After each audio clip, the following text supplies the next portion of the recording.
So guys, Israel और Hezbollah का war अभी भी चल रहा है। अभी कुछ दिन पहले इजराइल ने लेबनान के बेरूत में एक अटैक किया जिसमें 800 किलोग्राम टन का जो है बारूद वो दागा, जिसमें हिजबुल्लाह के चीफ हसन नसरुल्लाह मारे गए। आईडीएफ ने एक क्लेम किया। उसके एक दिन बाद हिजबुल्लाह ने भी ये ऑफिशियली क्लेम किया कि हाँ वो मारे गए हैं। उनके मारे जाने के बाद पूरे सीरिया में कहीं पर खुशी का माहौल है तो कहीं पर मौन हो रहा है। ये सीरिया की एक रिपोर्टर है जो लाइव टेलीकास्ट में ये न्यूज़ बताते हुए रोने लगी। हसन नसरुल्लाह के कुछ पुराने वीडियोस भी वायरल होने लगे जिसमें वो बोल रहे हैं कि चाहे हमें आप टेररिस्ट बुलाएं या क्रिमिनल, हम गाज़ा के मजलूमों को सपोर्ट करेंगे। सीरिया में जगह जगह पर रैली निकाली गई मौन में, और हमारे प्यारे भारत में भी कश्मीर में बढ़ चढ़ कर एक मौन रैली निकाली गई जिसमें लोगों ने हिजबुल्लाह हम तुम्हारे साथ हैं के नारे लगाए। देखिए, पूरा मैटर ये है कि इजराइल और यूएस एलाई जो है वो फुल सपोर्ट में है इजराइल के, और वो ये चाहते हैं कि ईरान किसी तरीके से डायरेक्टली इस अटैक में आए। इसीलिए अभी कुछ दिन पहले ईरान के प्रेसिडेंट को इजराइल ने मारा। उससे पहले हानिया को मारा ईरान में, जो हमास के चीफ थे, पर उसके फ़ौरन बाद सिनवर को हमास का चीफ बना दिया गया।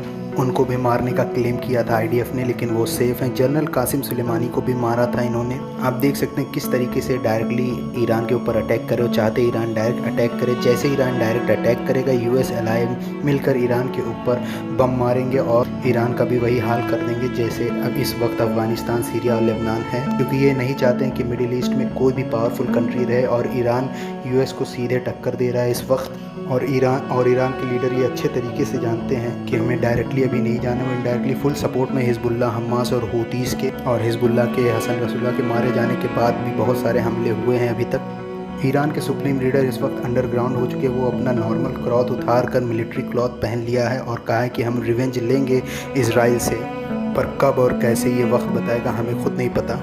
इजराइल यूएस और उसके एलाई के सपोर्ट के बावजूद भी ख़त्म होता जा रहा है इस जंग में, जिसका सबूत ये है कि अभी भी हमास, हिजबुल्लाह और जो है लेबनान से अटैक हो रहे हैं इजराइल पर। नसरुल्लाह के मारे जाने के बाद फ़ौरन ही हमास ने अपना चीफ अनाउंस किया जिसका नाम हासिम सफ़ेदानी है, और लगातार अटैक हो रहे हैं तीनों तरफ से। ब्लास्टिक मिसाइल हूतीस मार रहे हैं, लेबनान से भी अटैक हो रहा है, इजराइल भी लेबनान में भी अटैक जारी किए हुए है। और इस इजराइल के लोगों में इस वक्त खौफ है। 8 लाख से ज़्यादा लोग बंकर में छुपे हुए हैं। इजराइल की स्टॉक मार्केट बहुत ज़्यादा गिर चुकी है, फाइनेंशियली वीक हो चुकी है। अगर जो है वो हमास को ख़त्म कर दिए हैं तो ये जाने कि इजराइल भी पूरी तरीके से ख़त्म हो चुकी है।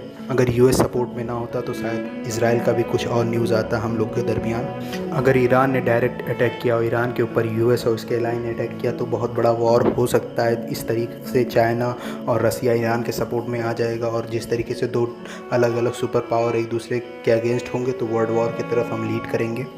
Thank you so much guys. उम्मीद करता हूँ आपको वीडियोज़ अच्छे